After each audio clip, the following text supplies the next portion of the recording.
Ladies and gentlemen, boys and girls, ushers, blushers and teeth brushers, welcome along to the Joe Spivey YouTube channel where we discuss books and little else. And you join me in the middle of a governmentally announced and ratified heatwave, folks.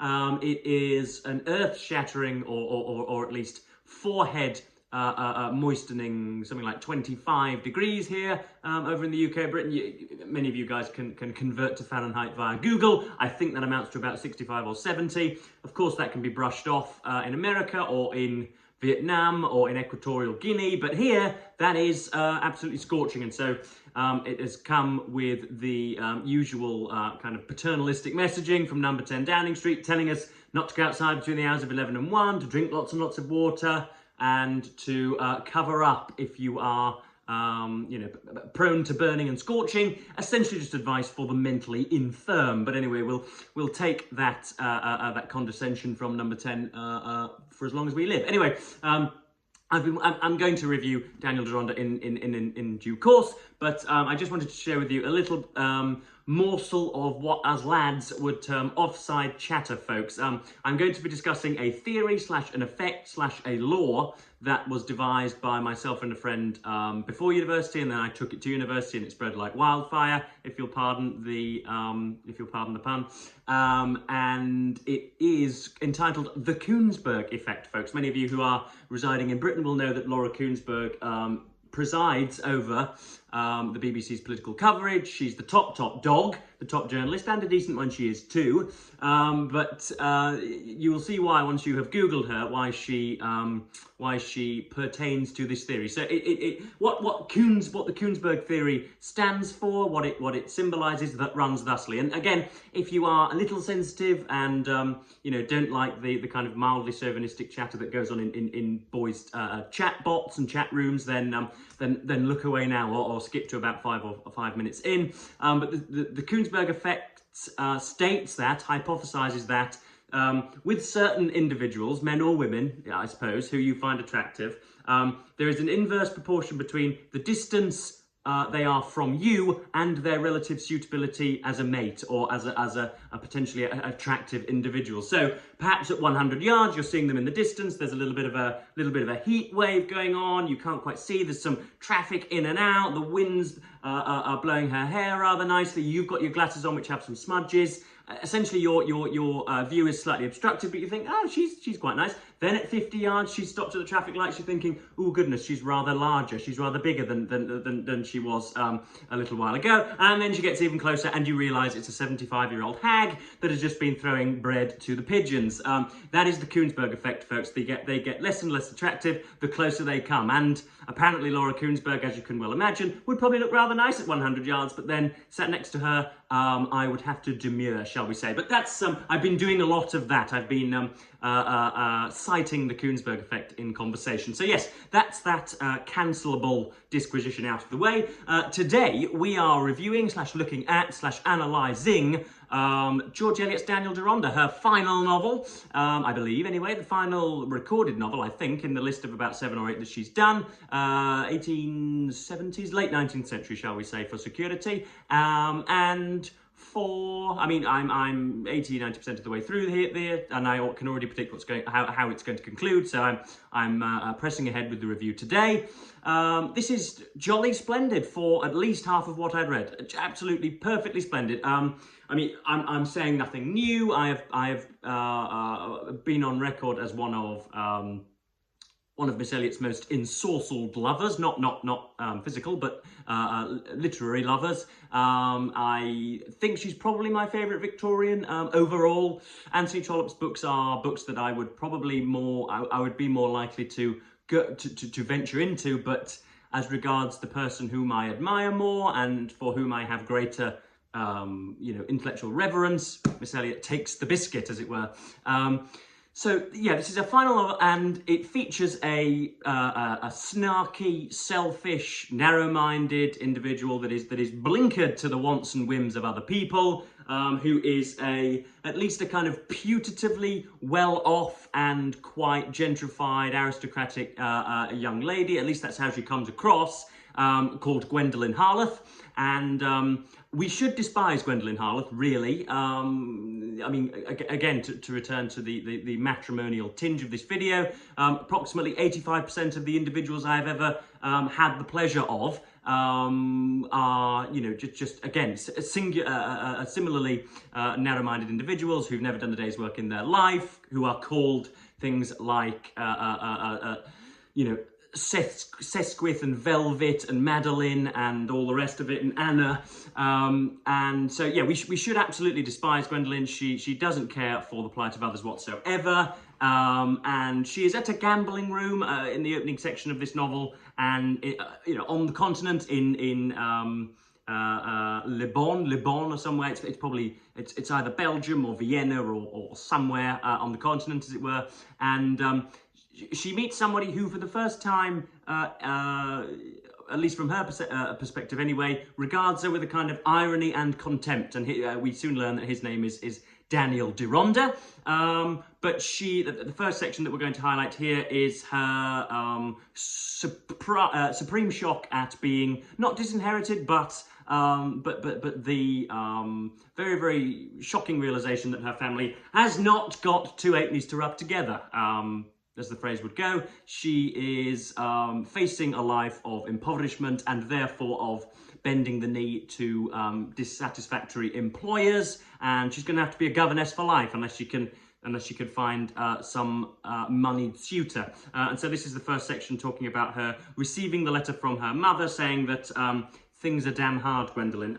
The first effect of this letter on Gwendolen was half stupefying. The implicit confidence that her destiny must be one of luxurious ease, where any trouble that occurred would be well clad and provided for, had been stronger in her own mind than in her mamma's, being fed there by her youthful blood and that sense of superior claims which made a large part of her consciousness. It was almost as difficult for her to believe suddenly that her position had become one of poverty and humiliating dependence as it would have been to get into the strong current of her blooming life the chill sense that her death would really come. She stood motionless for a few minutes, then tossed off her hat and automatically looked in the glass. The coils of her smooth, light brown hair were still in order, perfect enough for a ballroom, and as on other nights, Gwendolen might have looked lingeringly at herself for pleasure. But now she took no conscious note of her reflected beauty and simply stared right before her as if she had been jarred by a hateful sound and was waiting for any sign of its cause. By and by, she threw herself in the corner of the red velvet sofa, took up the letter again and read it twice deliberately, letting it at last fall on the ground while she rested her clasped hands on her lap and sat perfectly still, shedding no tears, yada, yada, yada. But it was anger, it was resistance that possessed her. It was a bitter vexation that though she had lost her gains at roulette, whereas if her luck had continued through this one day, she would have had a handsome sum to carry home, or she might have gone on playing and won enough to support them all. Even now, was it not possible? So she is, yeah, obviously she is she absolutely detests the fact that she's not going to be able to go around squandering a fortune, or that her daily life will no longer be bankrolled by her family. And thus she goes on. She returns home and at a manor called, I believe it's Diplo. They are in and around sort of Gadsmere, and I don't quite know where to place it, but it's obviously sort of down south in the Surrey Hills, I would imagine. In the local manor of Diplo, there is rumour that a Grand Court, a Mr. Grand Court, is going to be inheriting it, and he is therefore going to be, as I say, a viable suitor, somebody whose hand will be much prized by the local environs and who will be the subject of much speculation. And Gwendolen rather is pretty adroit at archery and catches his eye and is.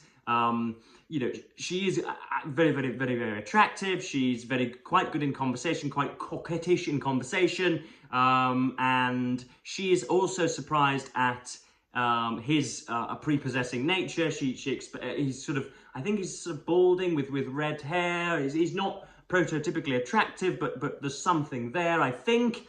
And then, of course, when she does indeed find out that, she first finds out that Grand Court has been, via his intermediary, Mr. Lush, finds out that he's been, he has been putting a previous family to the side. He has a scandal in his past, in other words. There is a Lydia Lydia Gashley or something like that. The surnames in here are preposterous for remembering on YouTube, but yeah, he's been hiding away an ex-wife with children who he has already begotten. For those of you playing Joe's 5 Available Bingo, begotten is worth 3 points this afternoon. Yeah, children he has begotten, and of course Gwendolen thinks, well, it would be malpractice to marry such a duplicitous individual. And then, of course, she realises that she, again, is going to have to be a governess. She is going to have to be servile to others, and that does not square with her circle. But the next section that we're going to read discusses her her hatred of all, her disapproval of all those that love, and how it's it seems to be a limp indulgence on other people's part. She swears that she will never marry, and that she is going to be the individual, self-supporting, independent woman for her entire life. She put her chestnut to a canter, and Rex had no choice but to follow her. Rex is a sort of distant cousin who finds her attractive when she moves into a rectory. Still, he felt encouraged. Gwendolen was perfectly aware that her cousin was in love with her, but she had no idea that the matter was of any consequence, having never had the slightest visitation of painful love herself.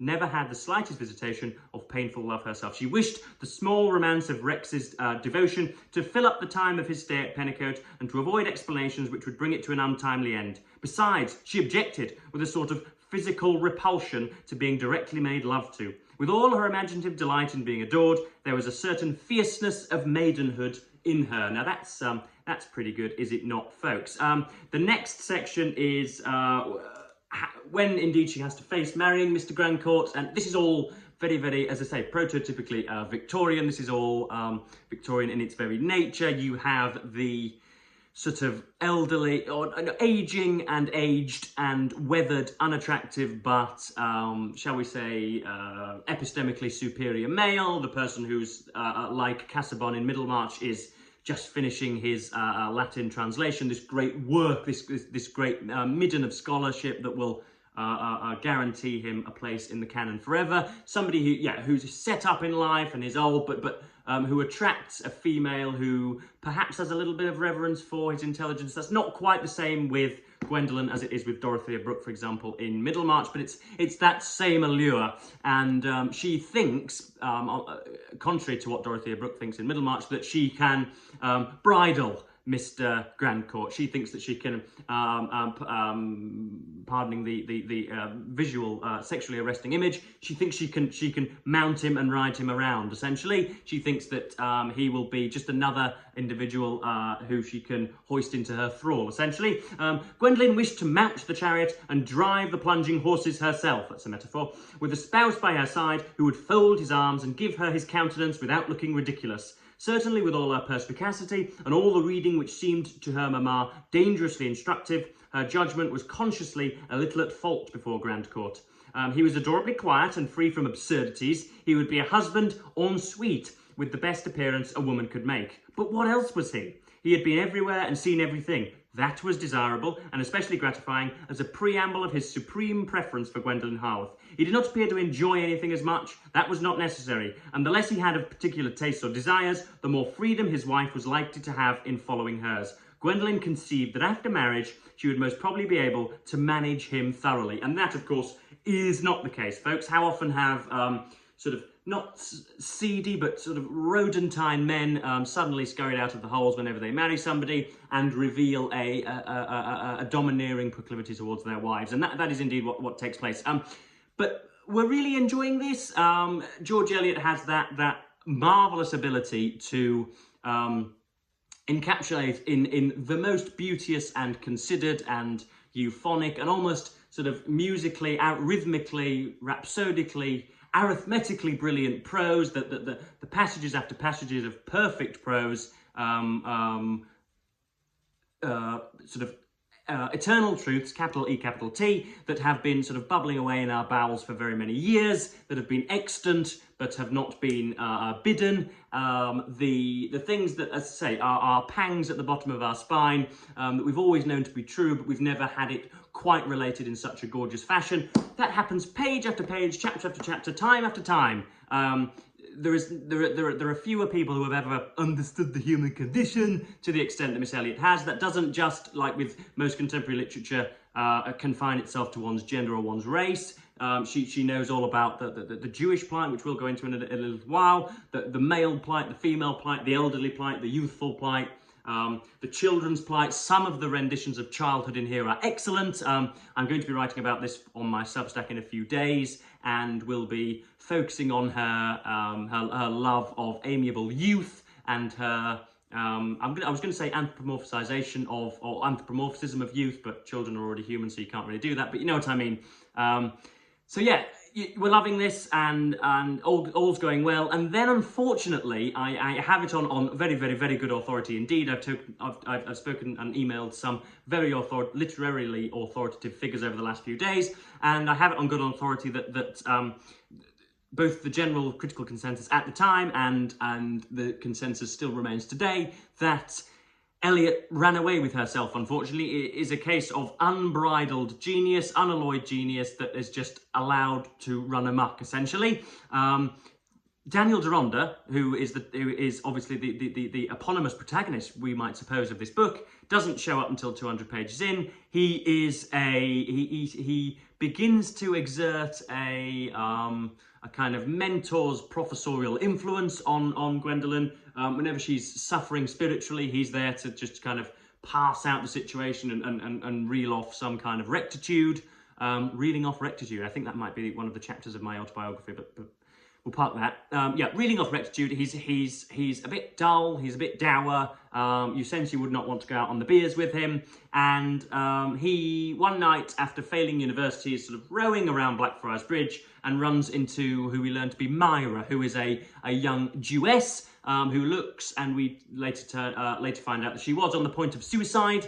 And he takes her in and he gives her to the family of an old a colleague of his, or an old university acquaintance of his, and she makes it known that she's in England to find a long since lost mother and brother. And there we get the I suppose what must be termed the emergent Zionism of this novel. Sooner or later we're talking about the plight of the Jews and the necessity of a Jewish state, and for the separation of Jewish life from Gentile life, capital G. And before long, it's just one long philosophization, what I called in one email, the dumping of her flashcards into her discourse, or into her novel. There is a really, really great novel, as Martin Amis always used to write in his novels. There is a brilliant novel. This is a brilliant small novel inside a large, terrible novel, trying very hard to get out. If Miss Eliot had focused on Gwendolen and Grandcourt, and perhaps, you know, Daniel Deronda smartening up, and perhaps if she'd made Deronda a little more dangerous and just as assertive but a little less safe, if she had established a frisson between Deronda and Gwendolen, then you could just have stayed within Gadsmere. You wouldn't have had to go on the continent, you wouldn't have had to talk to Mordecai, and you wouldn't have had to have Daniel Deronda trying to find this little Myra's Jewish ancestors and family. And it gets very silly. They end up going, Mordecai, who is somebody who runs into a bookseller, who Daniel Deronda runs into, who I think every percipient reader, every surgical reader would think was well north of 50, an old person, you know, hampered by age, and but nonetheless hopeful. And all of a sudden, we're supposed to believe that Myra and Mordecai are siblings, even though I would imagine, I still believe that they are separated by 50 years, so I can't see how that's possible. Myra is 20, and I believe that Mordecai is as I say, well north of 50, but goodness knows how we are going to square that circle. Yeah, they go to talking houses, and it's like Jordan Peterson's Joe Rogan podcasts all over again. They're talking about the voracity of goodness with a capital G, how we ought to live our lives, how societies ought to be organised. Essentially just the humdrum, zero-sum game, nonsensical philosophization that dogs many of our YouTube pages. So yes, I'm disappointed, folks, frankly. She is getting deeper and deeper and deeper into the, she can let her imagination run, well, not her imagination, but her kind of writerly linguistic precision can run away with her, and unfortunately that's what we get. The first 300 or 400 pages. What am I? I'm 550 into 700, so I'm right at the end, and I don't think things are going to improve, unfortunately. But we shall see. She should have focused on the provincial life that really makes Middlemarch tick. But yeah, I know that Daniel Deronda is a favourite of a few notable booktubers on here, or one of the favourites, one of their favourites, and so I wanted to share my thoughts. I hope I haven't been too wandering. I hope that you didn't find my the Kuenssberg effect earlier on in the video all too disagreeable. But yes, I have been wittering on for north of 20 minutes, and that's jolly good for now. So I'm going to, as ever, thank you ever so much for watching BookTube, and say goodbye.